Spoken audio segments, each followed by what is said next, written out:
Grâce à Dieu. Que Dieu vous bénisse, à vous, mon ami. Que Dieu bénisse votre maison. Que Dieu bénisse votre foyer, vos enfants, vos parents, vos êtres chers. Mais que vous soyez le parfum du Seigneur Jésus dans votre maison. Parce que celui-là est l'objectif du Saint-Esprit. C'est cela que le Saint-Esprit, il fait, surtout dans notre vie. Il y en a ceux qui priorisent le pouvoir, les langues étranges, ceux qui priorisent les prophéties, ceux qui priorisent les dons, mais sur toute chose, mon ami, ce qui compte, ce qui marche, ce que établit notre foi sont les fruits du Saint-Esprit. C'est sûr que nous devons avoir un équilibre par rapport aux fruits du Saint-Esprit et aux dons du Saint-Esprit. Mais si nous n'avons pas les fruits du Saint-Esprit, à quoi servent les dons du Saint-Esprit? N'est-ce pas? Paul parle cela dans le chapitre 13 de 1 Corinthiens. À quoi sert-il que j'ai la foi pour déplacer des montagnes, mais si je n'ai pas l'amour, c'est-à-dire si je n'ai pas des fruits, à quoi servent les dons? Alors malheureusement, la plupart des chrétiens pentecostales priorisent les dons de la foi qui sont véritablement nécessaires à l'Église. Mais les dons du Saint-Esprit ne sont pas plus importants que les fruits du Saint-Esprit. C'est la paix, l'amour, la joie. Alors mon ami, lorsque nous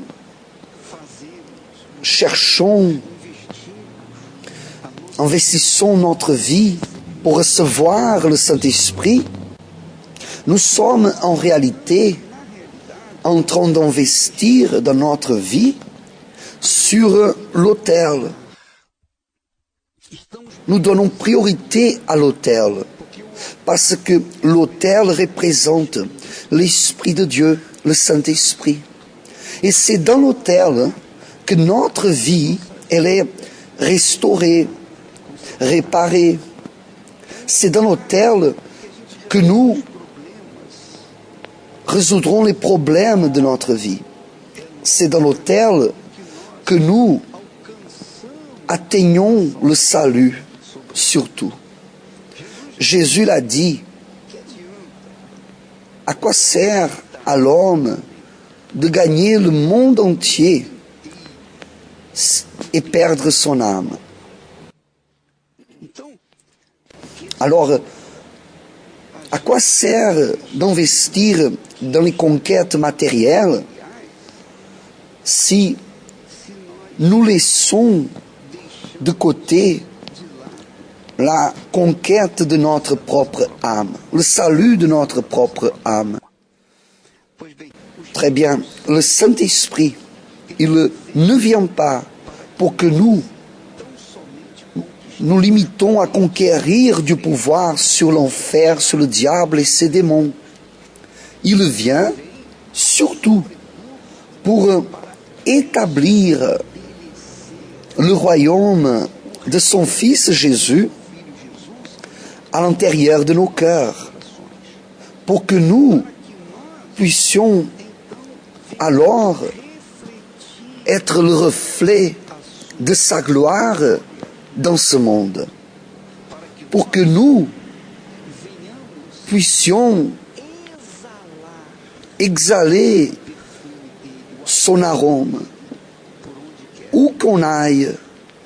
Alors, exhaler le parfum de Jésus, c'est garder la fidélité dans le mariage, l'amour, le respect, la parole engagée, le caractère. Oui, le Saint-Esprit, lorsqu'il vient, il fait en sorte que notre caractère soit selon son caractère, le caractère de Dieu, le caractère de Jésus. Comment était le caractère de Jésus? Comment Jésus agissait-il? Jésus était dirigé par le Saint-Esprit 24 heures sur 24. Jésus était dévoué au Saint-Esprit 24 heures par jour pendant tout son ministère. Et Jésus, à cause de cela, n'avait pas de maladie, d'infirmité. Il avait des problèmes du côté extérieur, mais pas du côté intérieur. Il était parfaitement en bonne santé. Alors, qu'arrive-t-il? Le Saint-Esprit conduisait son Fils Jésus d'une telle façon que lorsque Jésus était devant des situations comme celle d'une femme qui avait été prise en adultère, il ne la condamnait pas. Il n'a jamais condamné personne, sauf les hypocrites. Il ne condamnait pas.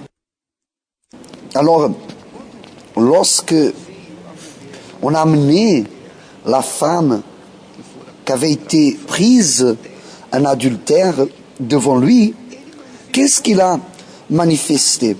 Il a manifesté la miséricorde. Vous vous rappelez que semaine dernière, j'avais parlé que le Dieu Père est représenté par la justice, que le Dieu Fils est représenté par la miséricorde et le Dieu Saint-Esprit est représenté par la foi. Alors, trois éléments fondamentaux dans la vie de celui qui est un disciple du Seigneur Jésus. Indépendamment si la personne, elle a une position dans l'Église, c'est un ministère, c'est les pasteurs, évêques ou quoi que ce soit, ouvriers, ouvrières. Mais disons qu'elle est tout simplement un membre de l'Église. Alors cette personne-là, elle doit manifester la justice, la miséricorde et la foi. Jésus, lui, manifestait la justice, la miséricorde et la foi. Celui-là était le caractère de Jésus et le caractère de Dieu, le caractère de ceux qui ont le Saint-Esprit. Alors lorsque vous recevez le Saint-Esprit, vous ne le recevez pas simplement pour utiliser la foi. Lorsque le Saint-Esprit vient, il vient dans la plénitude. Il vous rend complet. Il vous rend être une personne juste, correcte, pas seulement au moment de rendre la monnaie, mais dans l'heure d'honorer vos compromis, au moment d'honorer votre parole, quand vous avez marqué une heure telle pour être en tel endroit, et vous arrivez même un peu plus tôt pour ne laisser personne attendre. Alors la personne qui honore sa parole est une personne juste, parce que la justice représente Dieu. La personne qui est miséricorde, comme dans le cas de la femme prise en adultère, que Jésus l'a dit, je ne te condamne pas non plus, va et ne pêche non plus, il ne pêche plus. Jésus pourrait la condamner, mais l'a sauvée. Alors, aussi la personne qui a l'Esprit de Dieu, elle a une compassion pour les personnes perdues, souffrantes, qui sont tombées. Elle ne jette pas des pierres sur personne. Bien au contraire, il sauve, il aide. S'il ne peut pas sauver, ne va pas non plus mettre une pierre dessus pour qu'elle puisse couler davantage. Non, jamais. Toujours, cette personne aura une parole de miséricorde, parce qu'elle représente Jésus. Lorsque la personne a le Saint-Esprit, elle manifeste aussi la foi, que sont les dons du Saint-Esprit. Mais les dons du Saint-Esprit ne travaillent pas séparément des fruits. Lorsque le Saint-Esprit vient, ne viennent d'abord les fruits, après les dons. Non, viennent tout ensemble. C'est un paquet complet. Par contre, lorsque une personne, elle a les fruits, elle a les dons. Mais si elle n'a pas les fruits, elle n'a pas non plus les dons. Parfois, la personne, elle essaie d'imiter Dieu. Imiter en faisant semblant d'être une personne qui a les dons. Une personne, elle guérit, elle délivre. Mais cela ne veut pas dire qu'elle a le Saint-Esprit. Parce que le diable aussi opère des merveilles. Le diable aussi fait des merveilles. Le diable fait aussi les personnes penser qu'il guérit, parce que les personnes sont guéries, elles sont délivrées. Vous vous rappelez, lorsque Jésus a dit aux disciples, en les apprenant, il leur a dit, à ce jour-là, beaucoup me diront, Seigneur, j'ai chassé des démons en ton nom. J'ai guéri les infirmes en ton nom. J'ai prêché l'évangile en ton nom. Et quelle a été la réponse de Jésus? Il a dit, éloignez-vous de moi, maudit, pour l'enfer. Parce que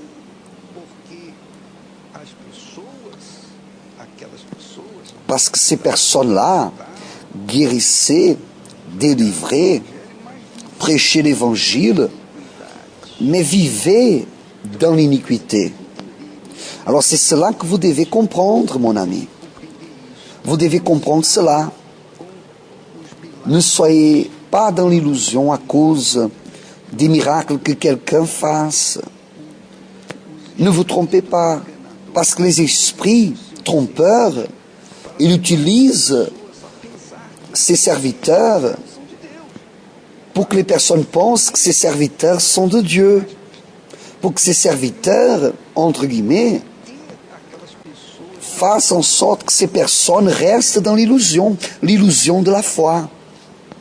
Mais lorsque vous voyez ces manifestations de personnes qui guérissaient, faisaient des miracles, même au centre d'accueil universel, on a eu des pasteurs avec des talents merveilleux, des talents magnifiques, des dons, on dirait.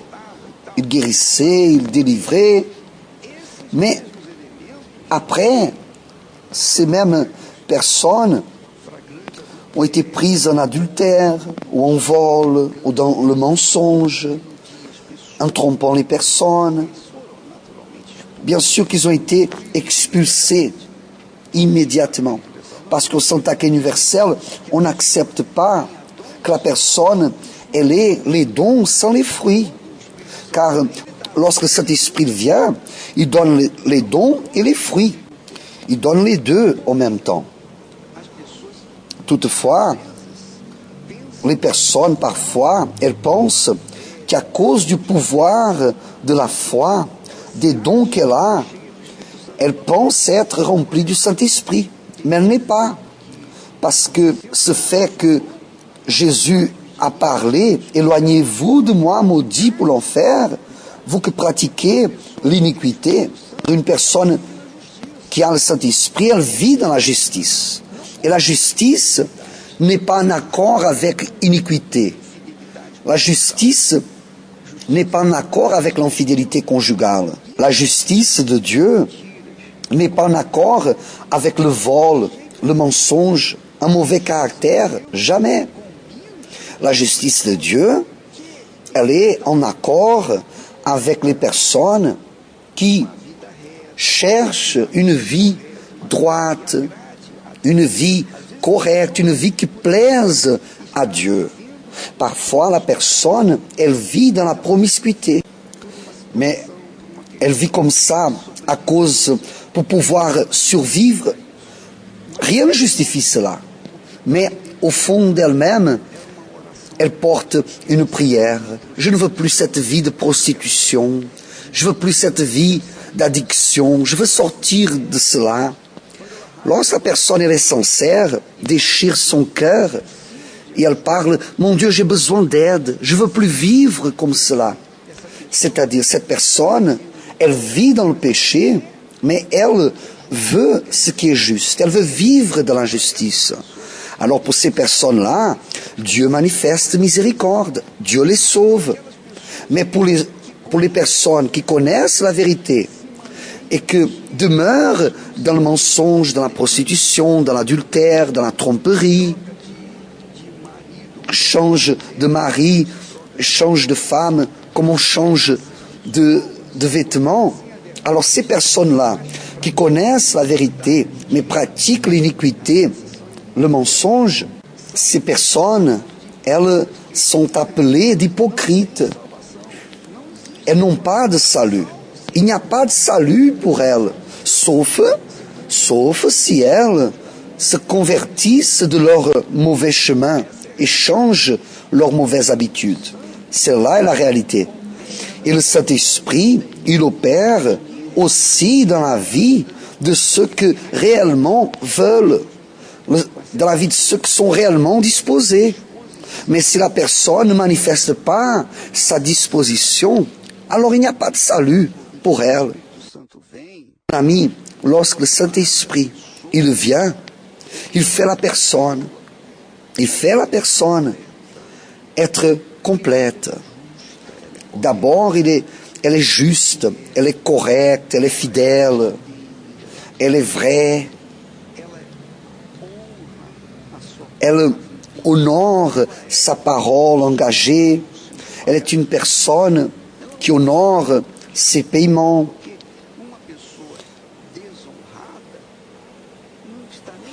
Car une personne qui n'a pas d'honneur, elle ne veut même pas savoir si elle paye ce qu'elle doit payer.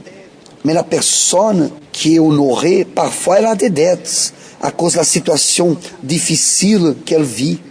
Mais elle est une personne qui a un honneur, elle cherche ses créanciers et elle leur dit, j'ai fait une dette que je n'aurais pas pu payer, je m'excuse, mais je ne vais pas laisser de payer quoi que ce soit. Alors la personne, elle est correcte dans sa parole, dans sa conduite, parce qu'elle est juste.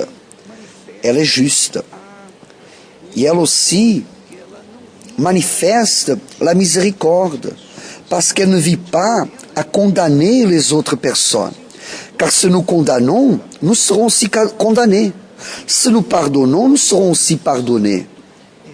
Alors la personne qui a le Saint-Esprit, elle est juste, elle est miséricordieuse, et elle a la foi. La foi parce que la foi représente l'Esprit de Dieu.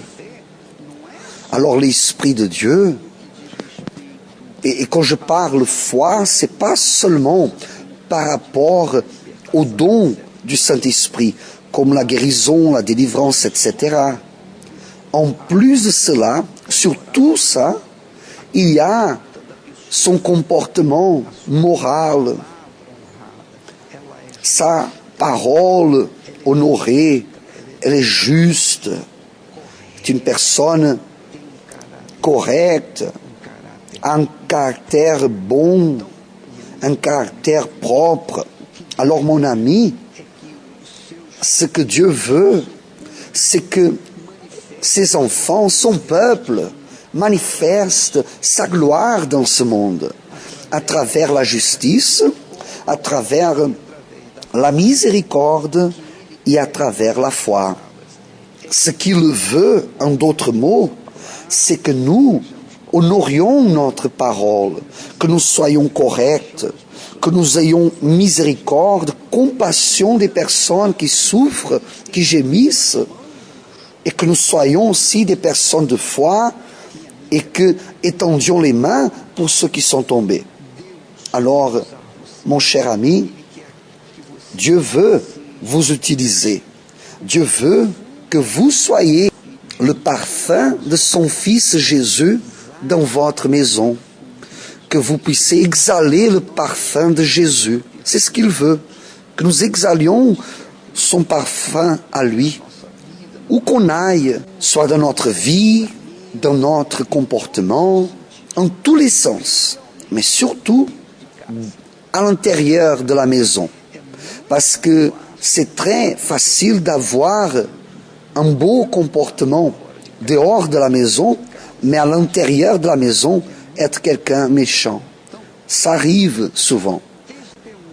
Qui donne d'abord témoignage que quelqu'un est rempli du Saint-Esprit sont ses propres êtres chers. Il faut vérifier sa personne a changé, sa façon d'agir, etc. Je me souviens, j'ai déjà parlé ça, mais je vais répéter encore, il vaut la peine. Lorsque j'étais du monde, j'avais un caractère terrible, cruel. Je me souviens parfaitement. J'étais incapable de pardonner. J'étais une personne dure, orgueilleuse, très orgueilleuse. Et pourquoi j'étais comme ça? Parce que j'avais l'esprit de l'orgueil. Mais lorsque j'ai trouvé Jésus, lorsque j'ai mis ma vie sur l'autel, il m'a accepté, m'a lavé, purifié et m'a sanctifié, m'a rempli du Saint-Esprit. Et j'ai laissé cet orgueil, ce tempérament difficile de côté, et je suis devenu une nouvelle créature. Alors mon ami, c'est ça que Dieu veut, que nous soyons ces témoins vivants, mais pas seulement témoins au niveau de parler, parce que ceux qui font des commérages, ils parlent aussi. N'importe quel prédicateur prêche. Tout le monde peut parler de la Bible. Tout le monde peut prier en public. Tout le monde peut manifester une foi. Mais manifester la justice, le caractère de Dieu, manifester la miséricorde, manifester la foi vivante, véritable, pas la foi corrompue, cela seulement ceux qui ont le Saint-Esprit. Alors, vous qui luttez pour recevoir le Saint-Esprit, sachez de cela. Lorsqu'il viendra sur vous, il vous donnera pouvoir. Pouvoir pour être juste, pouvoir pour avoir la miséricorde et pouvoir pour aider les autres personnes. Car celui qui a l'Esprit de Dieu, d'aucune façon ne garde pour soi-même ce que Dieu lui a donné. Il veut partager, il veut distribuer avec d'autres personnes ce qu'il a reçu de Dieu, grâce à Dieu.